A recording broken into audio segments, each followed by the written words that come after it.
It's so good to see all of you here today. It's a very energetic crowd we have today. And some of you I know, and most of you I don't. So it's actually a very, very interesting time for me, and I'm very happy that I have a chance to study this topic with you. The topic, of course, what you're expecting to hear is, does lifestyle really count? Well, before we get into that, I think that most of you know that in life, there are certain things that if you do it, you feel better, and there are certain things if you do it, you don't feel very good. For example, if you decide you're going to stay up all night, does it make you feel good the next day? No, it doesn't. Well, let's suppose you decide to eat 2 quarts of ice cream. Does it make you feel good 2 hours after you ate it? No, it doesn't. So there's certain things that you really need to think about in life. And one of the things that I'd like to point out to you is that our body functions best if we abide by certain natural laws that exist in our body. I'd like to give you an example of that. You know, most of us, when we think about nutrition, what we think about is what we eat or how much we eat. But you know, there's something else we need to think about. It's not just what you eat, what you don't eat, or what things you avoid, which things that you should eat more of. There's more to it than that. It's something that we have to think about when we consider life itself. For example, the example of a automobile engine. You know that the automobile engine, most of them need gasoline, fuel, right? But the fuel can't just be put into the engine. It has to be put in the right amount at precisely the right time. That's why you have valves. That's why you have camshafts, timing belts, spark plugs. And if you have fuel injection, you have a computer controlled injection system that introduces the fuel at exactly the right time. Because if you don't, your efficiency goes down and your power goes down, and you don't have an engine that's functioning at its best. What about with nutrition? Do you introduce food at the right time? You know, in our body we have several systems, but the digestive system is a marvelous system.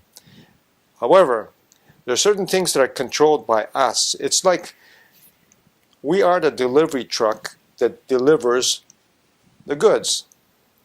We have to deliver it at the right time because the body doesn't have that much storage capacity. Okay, so we have in the body dozens and dozens of enzymes and proteins that actually are involved in the processing of food. See, nutrition involves not just what you eat, but the processes that are involved after you eat. Now, one of the things that I want you to remember is this. The shape that you're in is because you don't have a huge storage system. Everything is delivered at just the right time. Now, these enzymes that I referred to are designed for digestion, for absorption, transport, and for metabolism. There's several enzymes there that some of you are familiar with, sucrase and things like that.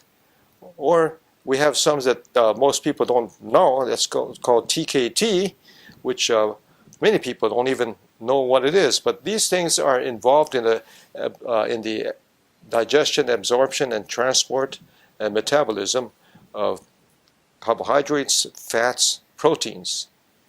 And if these enzymes are not available at the right time, then you don't have those processes in the best condition to handle the food that has been delivered. Now, what's very interesting is that if you ate at 7:30 this morning, your body would have all these enzymes ready for you tomorrow about 7 o'clock at the right amount. Why? Because it gets timed to a rhythm that you set. If you eat 6 times in a row at the same time, that rhythm is held for 6 weeks or more. And so at the same time every morning, it's waiting for the food to arrive. However, if you don't provide the food at a time, those enzymes start reducing, and so if you introduce food afterwards, it doesn't process it the way it should.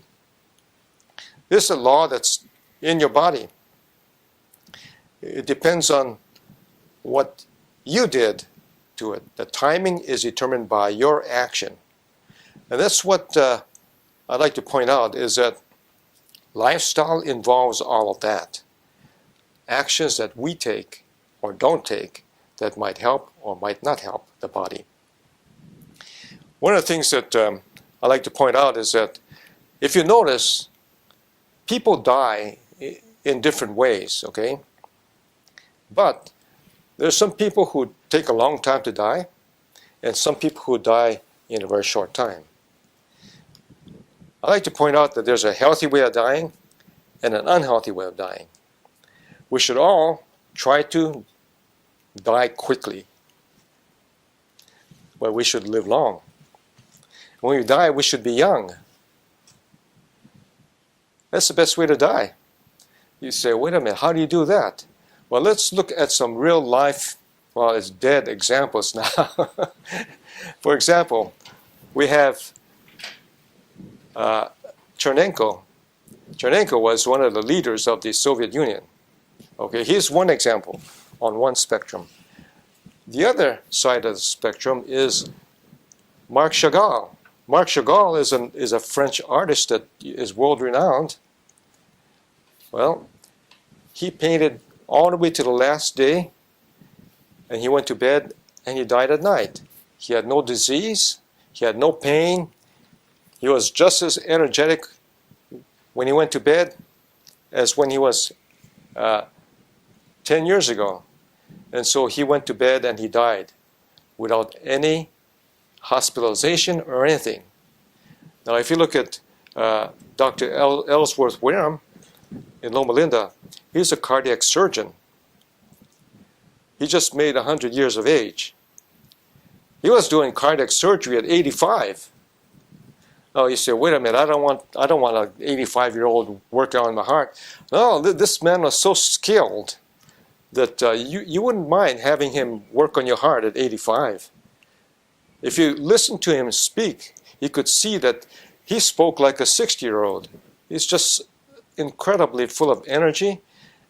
And all of these things are because of a lifestyle that these people have. Okay, now we look at Chernenko. Chernenko started smoking when he was 9 years of age. He was a heavy smoker. He must have smoked maybe 3 or 4 packs a day. But I don't know if you remember how long he was a leader in the Soviet Union. He actually was sick by the time he became a leader. He had emphysema, he had right side heart disease, and he ended up with liver disease and all sorts of ailments, so that when he was in office, maybe he could function for about a month. After that, he was in a wheelchair and they had to wheel him around because he just couldn't stand. Well, he took a long time to die. It took years and years to die. He finally died, but it took him a long time to die. If you look at Chagall, how long did it take him to die? Just a few minutes. He just died. Chernenko couldn't die even if he wanted to. He didn't have any energy to die. That's what unhealthy dying is. I want everybody to focus on dying quickly, living long, dying young. That's a healthy way of dying. Okay, so at this point, I want you to remember that this talk is about lifestyle. Is it important? Well, these examples kind of indicate that they are important. So let's look at some of the things that impact our life. And so we look at some laws that are found in Scripture, in the Bible, that are very, very important.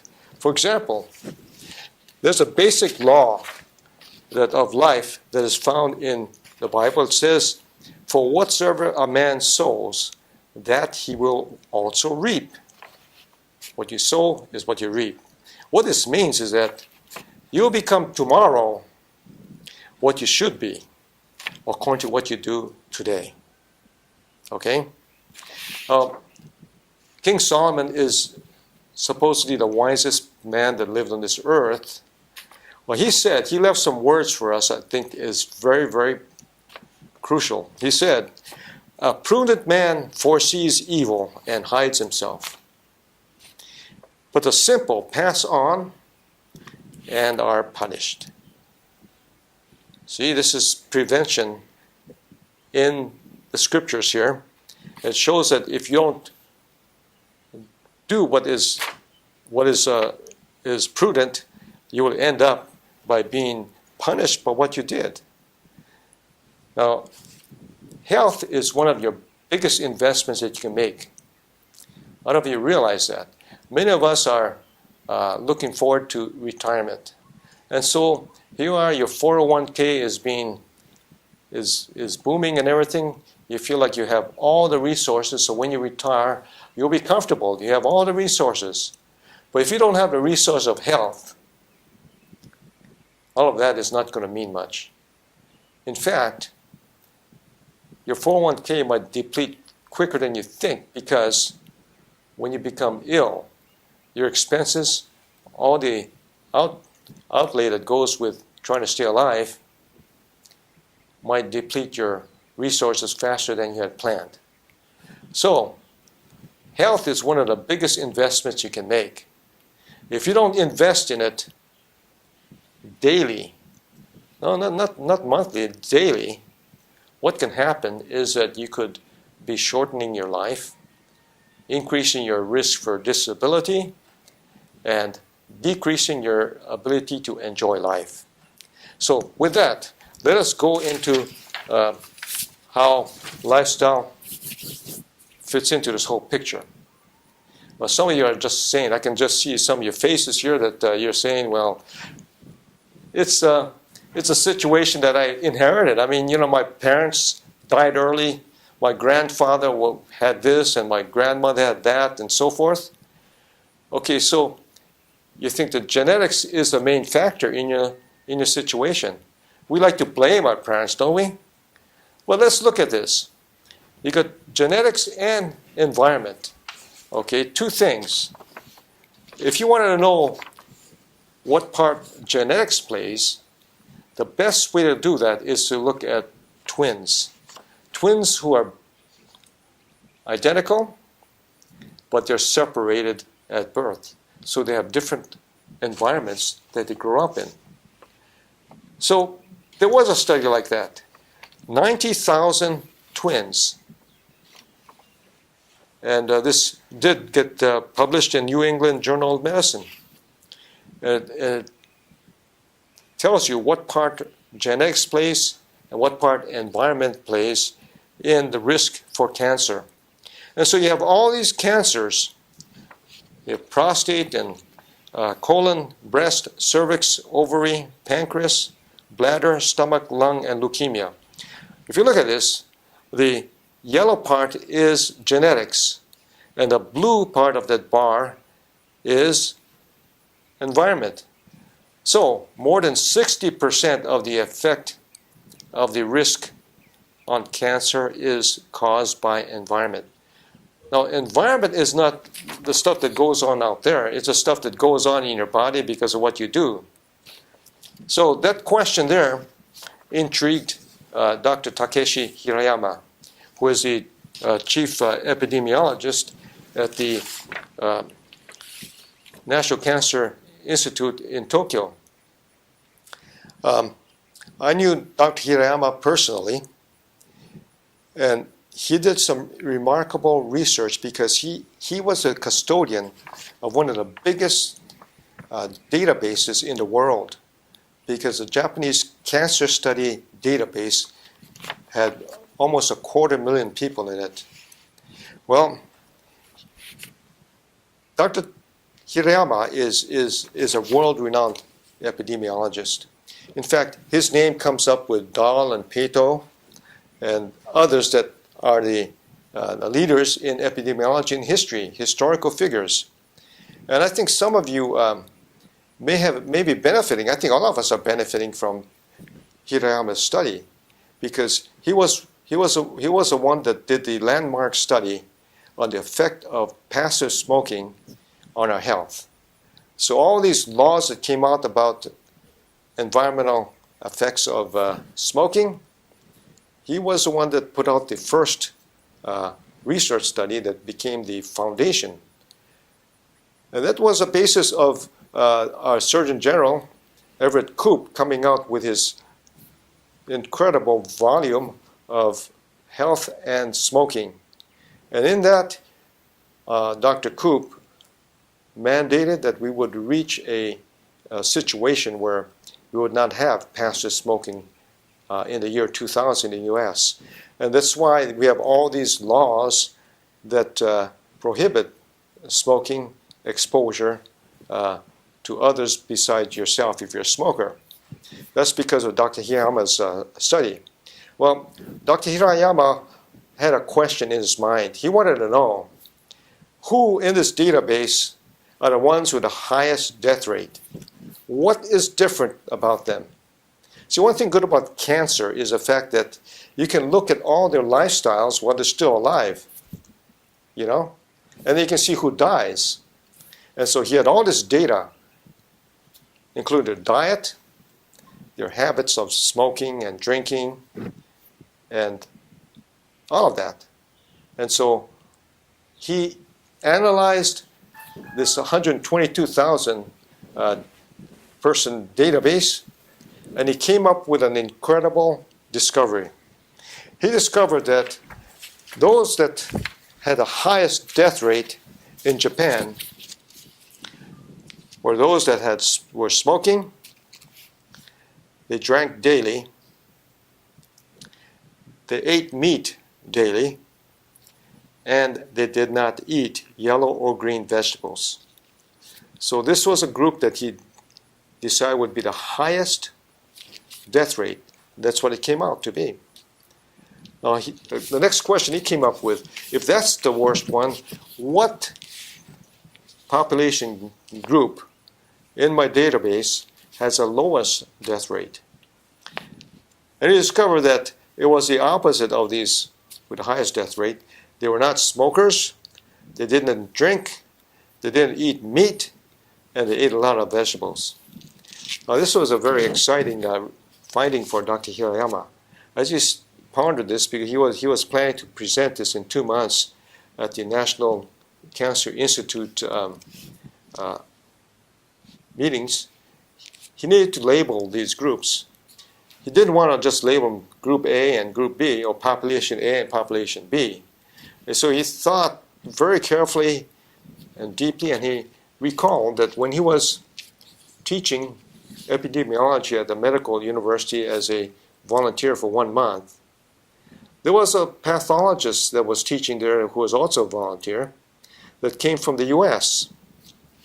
And, you know, he remembered that this pathologist, his name was Carol Small, Dr. Carol Small.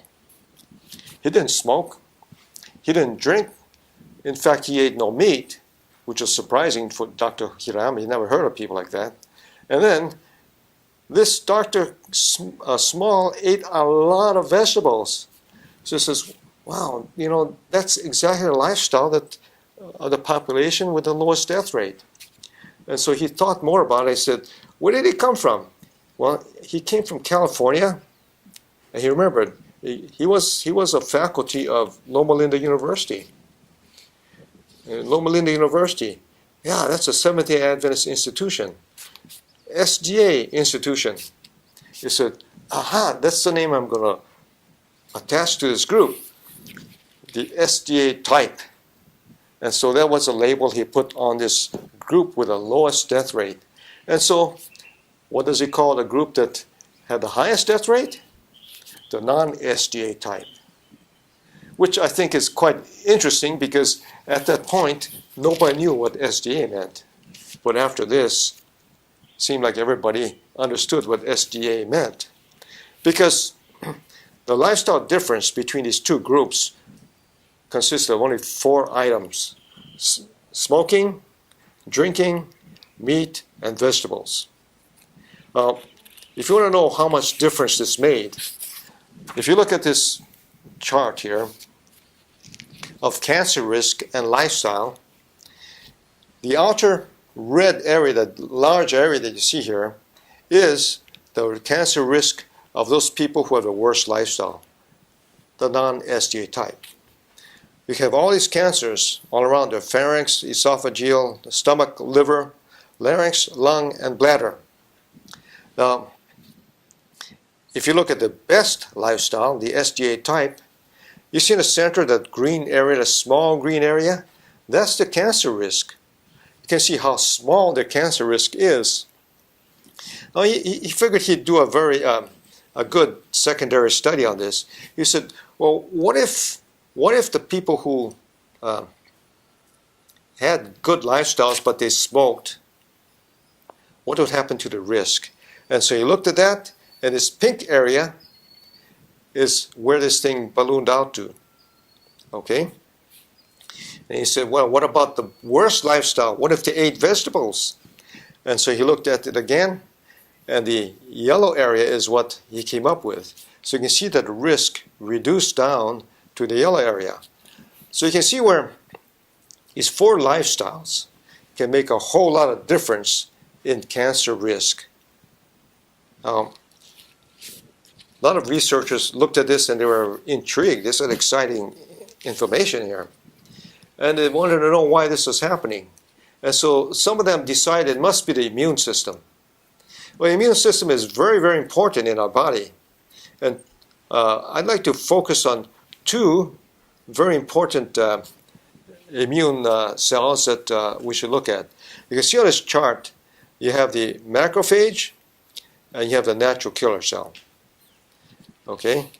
These 2 immune cells are very important because a macrophage, for one, is a large white blood cell, and that's why they call it macro, large. And this macrophage's job is to voraciously eat all the viruses and bacteria that it can come in contact with. Okay, that's a macrophage. What about the natural killer cell? The natural killer cell is called one of the most potent immune cell against cancer. We can call this an assassin cell in the body against cancer. They're specialized. They kill cancer cells, they also kill viruses. You look at a macrophage again. Okay, the macrophage is a patrol cop in the immune system. And one macrophage, when it gets activated, it can eat 14 to 20 bacteria. Okay? And it does this very quickly. And also what it does is it recruits all kinds of other macrophages, so they'll mount a very, very strong attack against these microorganisms that are dangerous to our body. Now, what we do in our body makes a whole lot of difference on how well the macrophage can function. Here's a chart here that shows the effect of sugar on phagocytosis. Phagocytosis is a process by which macrophages eat bacteria.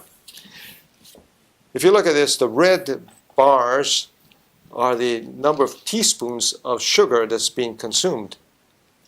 The yellow is the number of bacteria that one macrophage can eat in 30 minutes. Okay? So you can see where the consumption of sugar goes from 0, 6, 12, 18, up to 24 teaspoons. Okay? What happens to the amount of bacteria that the macrophage can eat? Well, it normally is at 14. It reduces all the way down to 1. if you ate 24 teaspoons of sugar, the macrophage can only consume 1 bacteria. The reason I bring this up is because we're heading into a season at the end of the year, or even at different festive times, when we compromise on our diet and consume a lot of sugar. Well, look at this here, this chart. It shows that if you eat a lot of sugar, you have less ability to fight off the bacteria that you'll be subjected to during the winter season. Okay? Well, you say, well, hold everything. I can see in your faces that 24 teaspoons, that's way up there. It's not possible. Well, let's see. Let's look at this here. Here's what 24 teaspoons amount to. See? It's possible very easily. And so keep that in mind when you reach for that extra dessert or that extra drink that has a lot of sugar. Okay? Can you all do that? Let's try that, okay? One of the things that we want to look at, of course, is the natural killer cell. And Dr. Kanehisa Morimoto in Japan had the very question of why lifestyle impacts cancer. And so he decided to look at 8 lifestyle practices: no smoking, regular exercise, stress managed properly, adequate sleep, proper diet, breakfast, and a maximum of 10 hours of work daily. I want to point out that the natural killer cell count and activity actually appears to be a biomarker of health risk and mortality. So what did Dr. Morimoto find? His finding is quite remarkable. He looked at lifestyle and natural killer cell activity. You can see where high, moderate, and low health practice level, those 8 practices, lifestyle practices that he mentioned, 8, 5, and 2, that's what determines high, moderate, or low. You can see where the NK cell activity reduces 35%, someplace around there, in activity as you reduce the number of good habits that you should be practicing. So, if you want to prevent cancer, a good way of doing that is to have good health practices. Well, these 2 studies were preceded by a seminal study that was done in California. In fact, it was done pretty close to here. It was done in Alameda County in the Bay Area. And it was done by a research group at UCLA headed by Dr. Lester Breslow. He looked at 7 healthy habits. And he was wondering, what happens when you have 7, or if you don't have 7? What happens to your longevity? What happens to your disease, and so forth? The 7 habits were sleeping 7 to 8 hours, no in-between meals, maintaining proper weight, eat breakfast regularly, regular exercise, moderate or no use of alcohol, and no smoking. Okay? And here's what he found out. Here's a chart for men. It shows a number of good habits at the bottom here: 7, 6, 5, 4, and 3 or less. Okay? And the vertical length of that bar shows the 9-year mortality rate. Now, I want you to understand that he took people that were not sick initially, okay? And he followed them through the years. In 9 years, he looked at how many of them had died, and he looked at the rates, and he found that those who practiced the most good habits had the lowest mortality rate, and those that had the least amount of habits had the highest. In fact, the difference is about 1/4 death rate, mortality rate, for those who had the most habits being practiced. That was for men. For women, you can see in this chart here that it's about half, a little more than half, a little less than half of the mortality rate for women who practice all the good habits. So these good habits, 7 healthy habits, very simple habits: sleeping 7 to 8 hours, no in between meals, proper weight, eating breakfast, regular exercise, moderate or no use of alcohol, and no smoking are important. Those are simple things here. Well, let's look another way here. If you take a 45-year-old man, you want to look at how long more he will be living. That's called life expectancy. Here's a chart here. You see the habits down there? 0, 3, 5, and 6 to 7. A person who practices 6 to 7 good habits, he has, in this research, 33 more years of life. That's for a 45-year-old person, okay? Whereas a person that has 3 or less of these habits, only 22 years left. So the difference is 11 years difference. Now, if you could make a difference in life expectancy of 11 years without taking any pill or anything of that sort, wouldn't you like to know what that was? Well, that's what Breslow found out. These were the 7 lifestyle habits. One of the things as we get old is that we think about disability. Disability impinges on our enjoyment of our life as we get older. Another thing is illness. So he looked at symptoms only and disability. And you can see from this chart here, the number of good habits makes a lot of difference. The green bar are those who practice 6 to 7 good habits. And the red bar is for those who practice only 3 or less. If you look at this, you can see where the green bar is the shortest, showing the least amount of disability and symptoms. The pink bar that's there on the right is what is expected in the population for that age group. And you can see where these people with good health habits actually had less disability and less symptoms than was expected.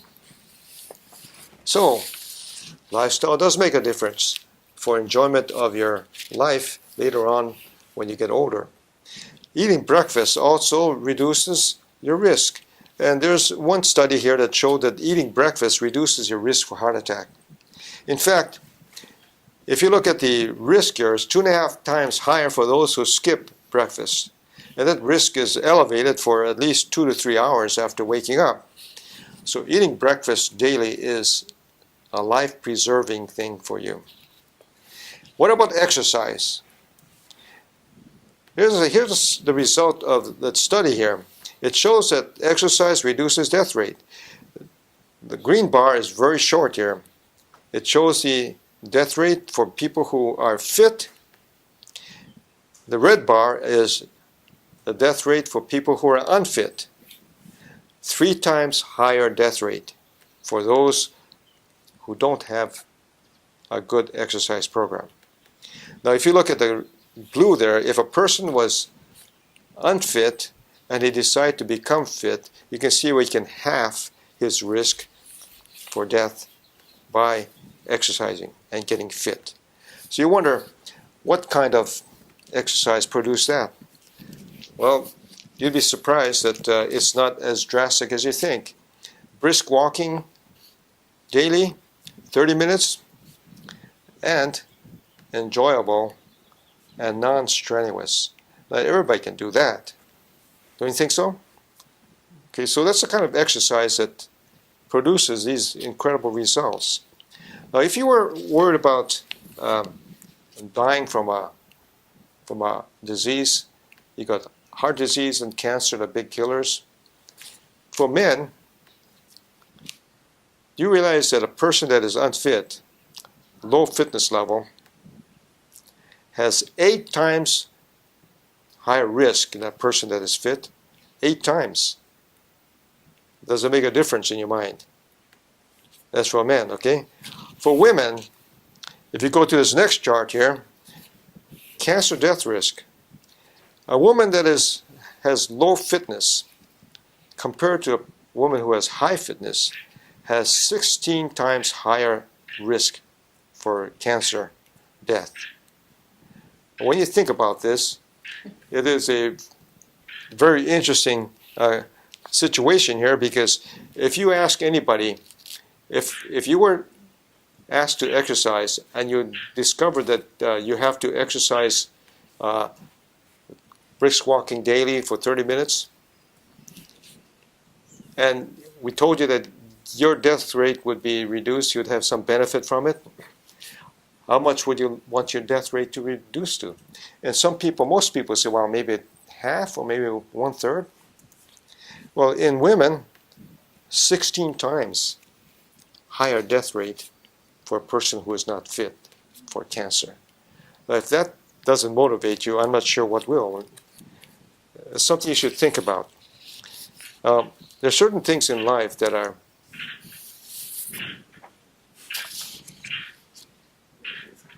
That's a bird there? It's a Frog? Oh, I see. Okay. And you want to interfere with my lecture here. You can cut that out, right? I'll cut that part out. Okay. Sometimes more is less, and less is even less, okay? These are things you should have learned in kindergarten, but you weren't taught. For example, hours of sleep and mortality for males here. You can see this chart here.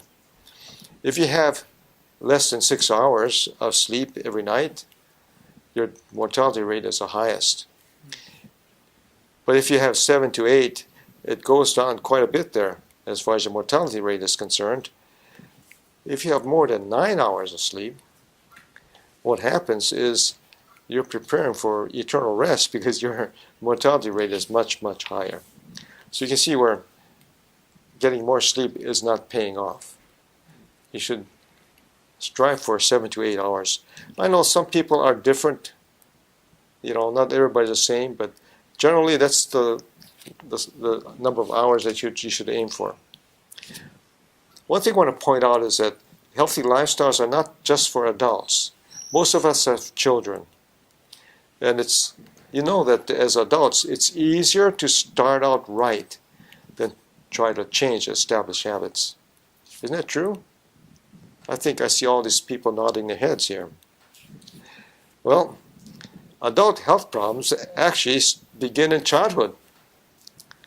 I think you may be aware of that.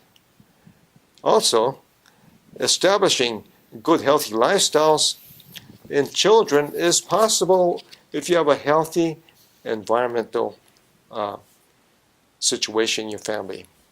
In other words, your family has to be having a healthy lifestyle. That's how children develop healthy lifestyles. Now here are some examples of some adult diseases that begin in childhood. Atherosclerosis, osteoporosis, obesity, and type 2 diabetes. Now let's focus on osteoporosis. This will probably disabuse you of some misconceptions that you have. If you look at the factors that affect your calcium balance in your body, that's what we're trying to establish a good balance of calcium in the body. That's how you prevent osteoporosis.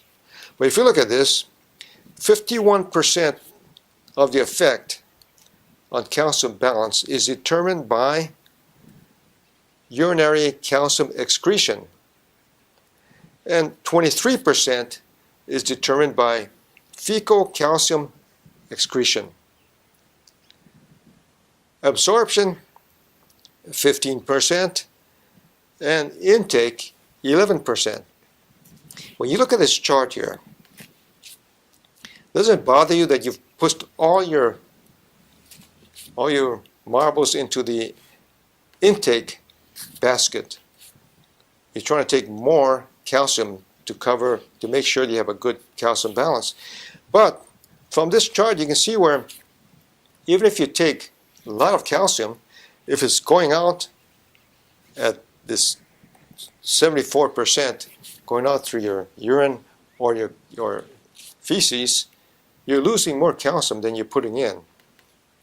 So I want to point out certain things that you have to pay attention to. Excretion is a problem here. And so we look at the risk factors for osteoporosis by importance. And these are ranked by importance, okay? Number one is physical inactivity.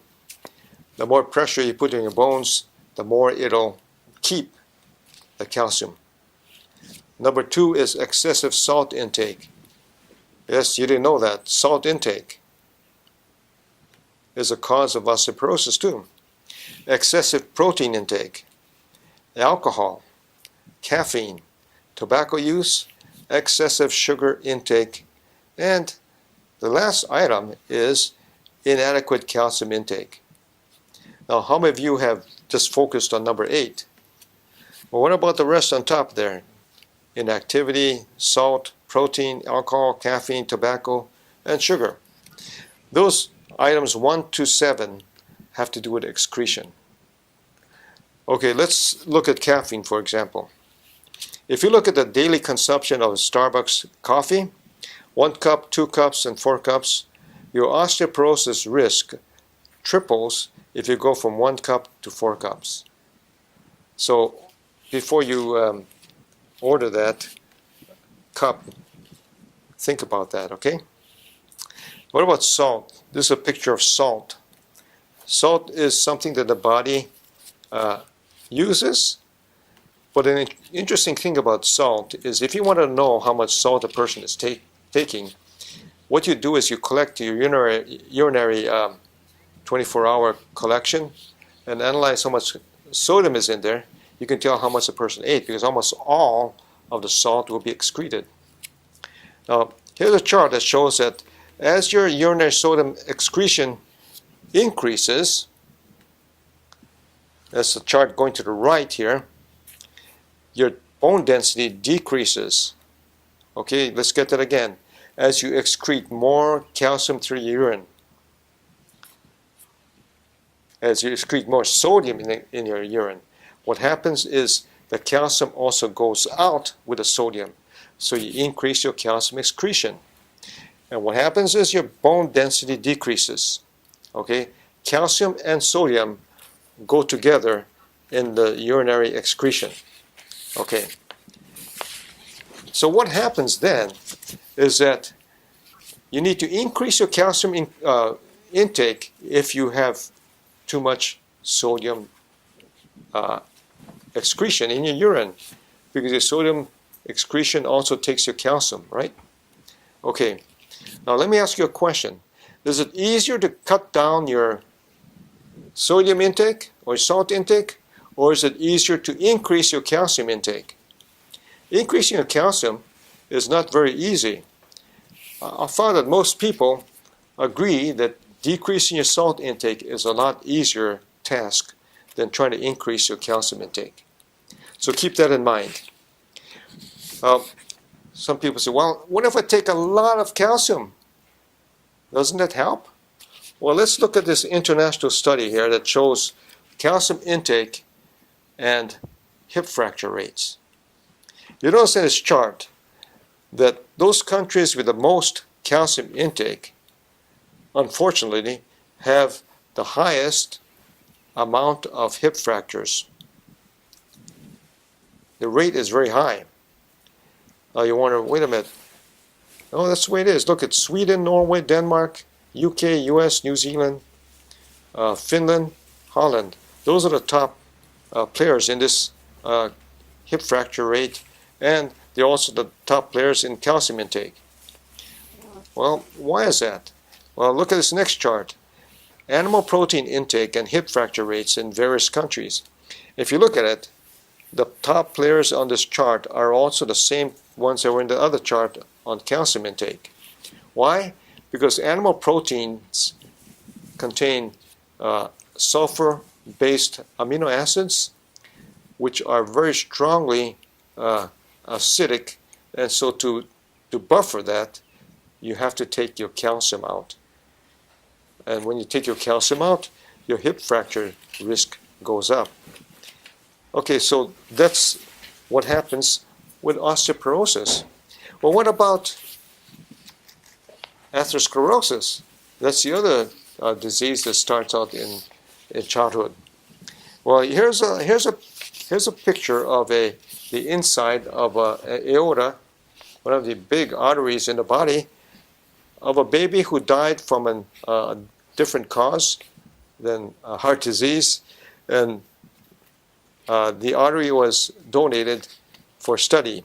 And this is what it looks like, nice and clean. But if you look at this next picture, you can see that the artery surface has streaks on there. Those are called fatty streaks. This is a precursor of atherosclerosis. Now, one of the very intriguing studies we had in Japan was to look at the inside of the arteries of newborns who didn't survive, okay, from other diseases.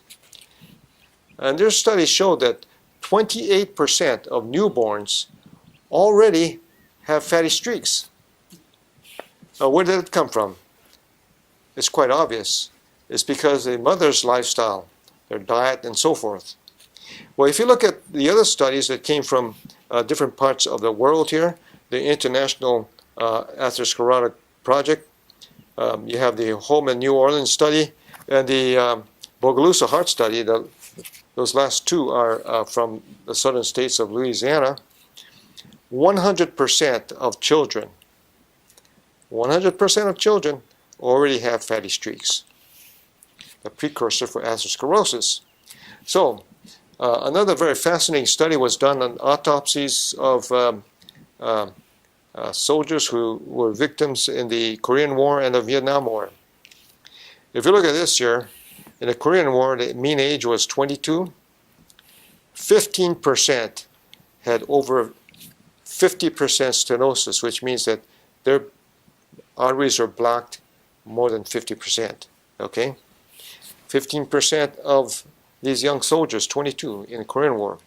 77% had atherosclerosis. 3/4 or more. If you look at Vietnam, 5% of these 19-year-olds, 19 now, very fit people, had 50% or more stenosis, and 44% had atherosclerosis in their arteries, found in autopsies. Well, that was a very startling finding in those studies there. Let's look at what happens here. Does it start that fast and does it progress very quickly? Well, this view here shows the inside of an artery surface. It's called the tunica intima, which is part of the epithelial lining of an artery. This is what it looks like. What you put into the bloodstream that impinges on this surface happens pretty quickly. For example, here's 6 weeks of a high cholesterol diet. You can see that the white blood cells are already congregating around some deposits of cholesterol. In 10 weeks, this next picture shows you what happens in 10 weeks. It's obviously quite dramatically different from the clean artery. If you take a close-up of that artery surface, you can see where it has changed the morphology, has changed the appearance of that wall.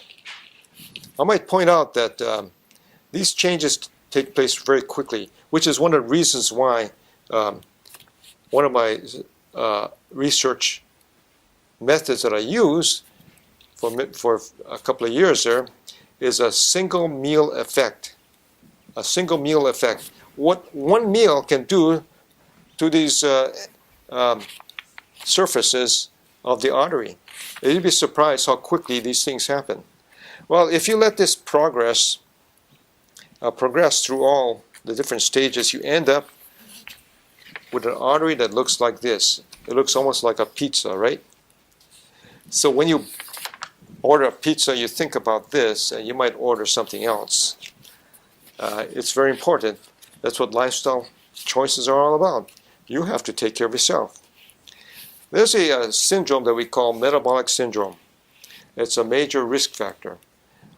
What is it? Elevated triglycerides, elevated LDL cholesterol, bad cholesterols, hypertension, reduced HDL cholesterol, the good cholesterols are reduced, and you have high elevated insulin levels, and you have obesity.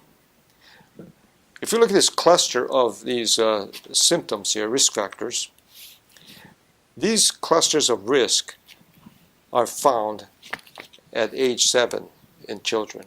7. Why? Well, the biggest reason for that is diet and inactivity. And, you know, the sizes of servings have been increasing. Children are eating the wrong things because that's what's served at home, at school, and outside. And so this is what happens. Another thing is television. Television, a major obesity factor. Television is interesting because when less is less than less is what it shows. If you look at a child that's watching television, inactive, sitting there, his metabolism is reduced, right? Because he's not doing anything. But if he watches television, it even reduces less, which is a startling finding. So it becomes less than less. So watching television is lower than just being at rest. Another thing is when you're watching television, you snack more. And it shows that kids actually watch 26 hours of television per week on the average. As a result, 1 in 5 of our kids here in California are obese. Now, that's not very good. So we go back to the basic rule. For whatsoever a man sows, that he will also reap. And so you will become tomorrow exactly what you should be according to what you do today. When you get to the other end of life, when you get older like us and some of you out here, there's some young people too, but young people can think about this beforehand. Disability results from 3 key factors: the impact of disease, lifestyle factors which influence physical fitness, and disease risk. And the third one is the biological changes that occur with aging. Okay? And we are familiar with the last one there. Every morning you get up and wonder what part of the body is going to ache today. Your body stiffens and the joints hurt and so forth. But there are 3 factors there. Okay? Disease, physical fitness, disease risk, and the changes that occur biologically due to aging. So, 3 key characteristics of successful aging are low risk of disease and disease-related disability. That's number 1. Number 2, high physical and mental function maintained throughout your life. No, not at the last 2 years of life, but earlier than that. And number 3, active engagement with life. So if you look at this, these 3 factors all interrelate. Avoidance of disease, maintaining high mental and physical function, engagement with life produce successful aging. Which brings up a very important point here, that social support is protective. You can see from this chart, as you get older, your death rate the death rate of those who have very few contacts is almost twice as high as those who have many contacts. So, keeping a lot of friends, going to church, having your family surrounding you, interacting with friends, those are very important. Now, you might feel discouraged, but let me show you this last graph that will encourage you. You know, when you age, the maximum amount of oxygen your body can take in, that's called the VO2 max, that decreases. And you can see from this chart how it decreases. That black line shows how this VO2 max goes down as you get older. You can see the age at the bottom here, 0 up to 90. Okay? Now, I want to show you something here. We looked at 3 women. There weren't any men in this study, only 3 women here that showed like this. Subject A had a VO2 max of 22. And if you go back to what 22 VO2 max would be indicative of, it'll be a person that's 58. How old was she? She was 90. So this person with 90 was 90, had a body of 58. Now there are two women who were 80. Subject B had a VO2 max of 33.2, and her body was like a person that was 30 years of age. How old was she? 80. Okay. The other person that was 80 had a VO2 max of 38.2, and her body was equivalent to a 22-year-old person. Now you say, well, man, I mean, that's way off the chart there. I could never do that. Well, I want to show you something here. You see those numbers on the right, those yellow numbers there? Well, that's the age when they started exercising. 66 for the 9-year-old, 67 for one 80-year-old, and 62 for the other 80-year-old. And see what the result is? Yes, there's hope, but you have to start. And you have to continue. See, health is one of the greatest investments you can make. Are you making daily deposits? A deficit means disability or premature death. Think about it. Very important. You know, I enjoyed speaking with you, and I hope that you will now consider taking charge of your life so that you can die quickly, live long. Thank you very much.